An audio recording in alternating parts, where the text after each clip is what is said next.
Bueno, vamos a hablar de los tipos de refrigerantes que tenemos, ¿sí? Bien, nosotros siempre hablamos del R410 y el R22. El R410 y el R22. Estos son los dos refrigerantes que tenemos para aire acondicionado. Pero en realidad, todo el universo de la refrigeración es enorme, ¿sí? Y tenemos una cantidad pasmosa de refrigerantes hoy, ¿sí? Bueno, ASHRAE, que es la Sociedad Americana de Ingenieros de Aire Acondicionado y Refrigeración, nos dio un estándar para catalogar los nombres de los refrigerantes, para que con simplemente saber el nombre podamos saber por lo menos de dónde viene y cuál es su interacción química, ¿sí?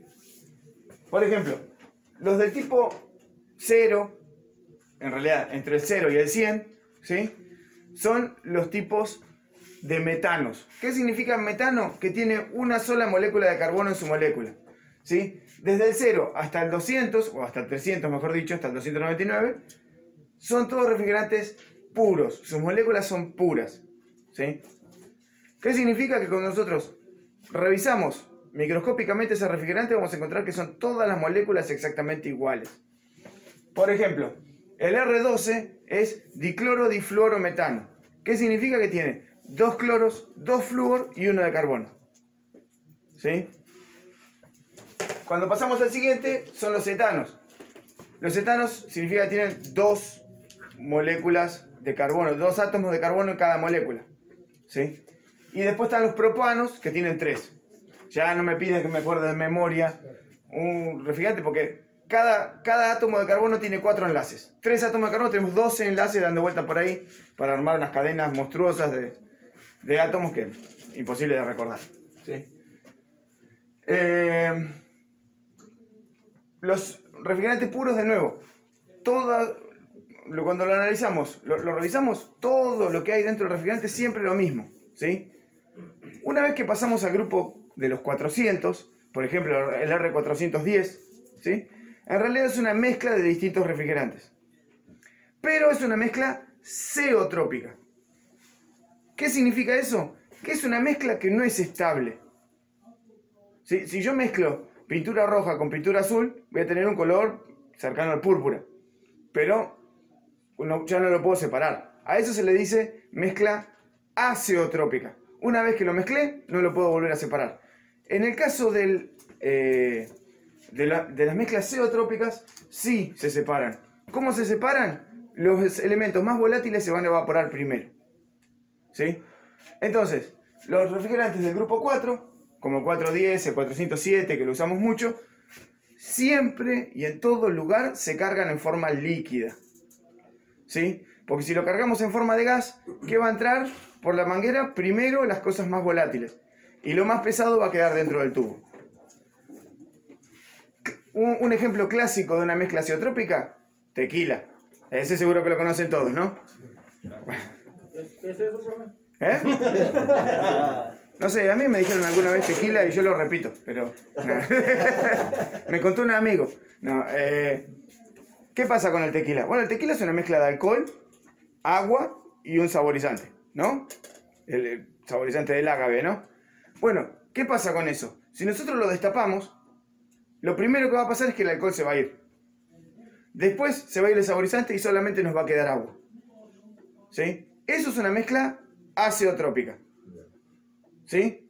¿Qué pasa si yo, de nuevo, de un tubo saco en forma de gas? Se va a escapar primero lo más evaporable, el alcohol en el caso del tequila, después se va a evaporar lo siguiente y así hasta que quede lo más pesado dentro del tubo.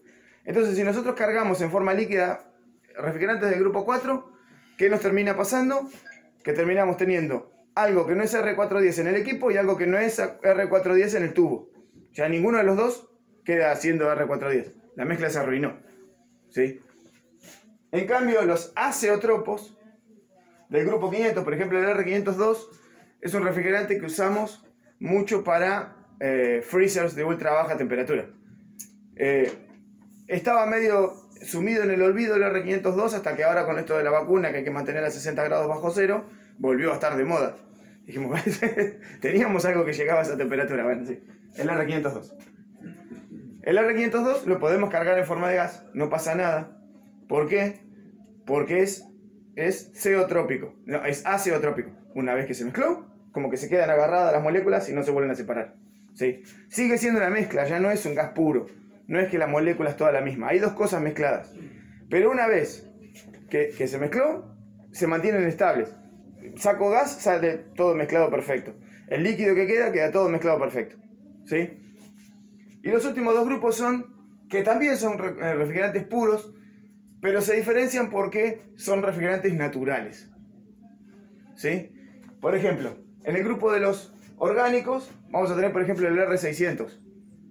El R600 es gas butano. El gas butano que usamos para quemar. Pero ¿qué pasa con el gas butano? El gas butano surge de interacciones de bacterias. Entonces, sí o sí, lo tenemos que... es un componente natural, pero que surge de un proceso natural. No es que lo tenemos que fabricar, bueno, si lo fabricamos en un laboratorio, ¿no? Pero surge de un proceso natural. Proceso natural orgánico, los del grupo 600. Los del grupo 700 son inorgánicos. Ahí los dos grandes ejemplos que hay son el 717, la amoníaco, ¿sí? Y el 718, el agua. Yo toda la vida tuve una gran discusión interna de mi cabeza diciendo, ¿cómo el agua inorgánico? Si el agua es el ingrediente de la vida. No, bueno, pero el agua surge de procesos inorgánicos. El agua estuvo antes que la vida. ¿Sí? El agua es una de esas moléculas que están por todo el universo. Los anillos de Saturno están hechos de agua. Bueno, hielo, pero hielo de agua. ¿Sí? Entonces, es un proceso inorgánico el que le da el origen. Lo mismo que al amoníaco. El amoníaco en la Tierra surge de los volcanes y de interacciones entre el ácido sulfúrico que hay en los volcanes y los demás. Entonces, tenemos separar el grupo. Entonces nos dice, no sé, voy a inventar un número, R417. Nosotros ya sabemos que es una mezcla ceotrópica, ¿sí? Es una mezcla de otros refrigerantes. Después, bueno, tendremos que investigar a dónde va, a dónde viene, cuáles son sus temperaturas, ¿sí? Los R400, el 410, 407, qué sé yo, tienen la particularidad de que tienen... ¿Vieron que siempre decimos que hay una temperatura que es como el bloque, la temperatura límite entre el estado gaseoso y el estado líquido? Bueno, en realidad en los 400, como es una mezcla ceotrópica, ¿sí?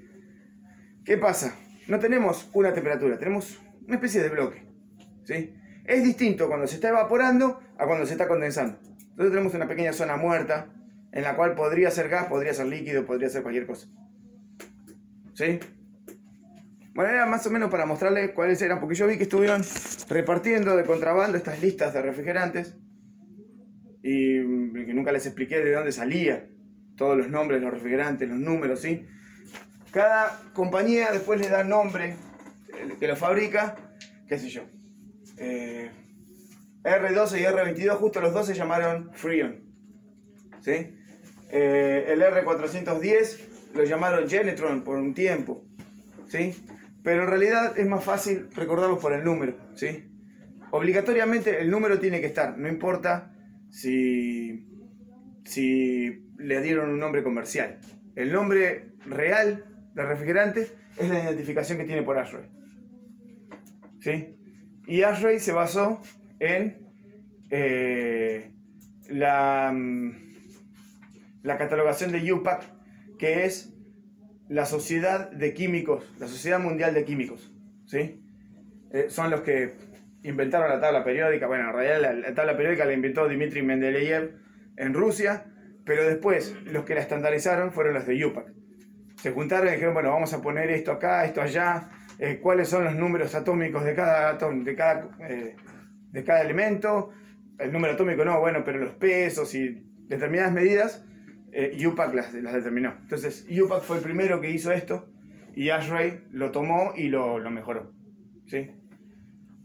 Realmente, si quieren tener información fresca de lo que es el mundo de la refrigeración, ASHRAE es top, es lo máximo que hay, ¿sí? Ahí es donde van a tener toda la información apenas surge, ¿sí? De ahí hasta que llega al mundo de los técnicos pasa años, ¿sí? Otra sociedad que tenemos aquí en Estados Unidos es la NATE.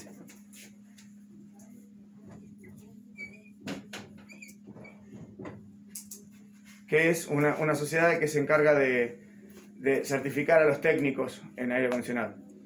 Así que una vez que terminan aquí, son buenos lugares para seguir avanzando en la capacitación. Ustedes saben que aquí la capacitación no termina nunca, ¿no? Aquí van a terminar, están terminando ahora, en estas semanas se están terminando, pero después viene todo el mundo de la especialización y la capacitación continua, ¿no? Así que, bueno, era para mostrarles eso, ¿no?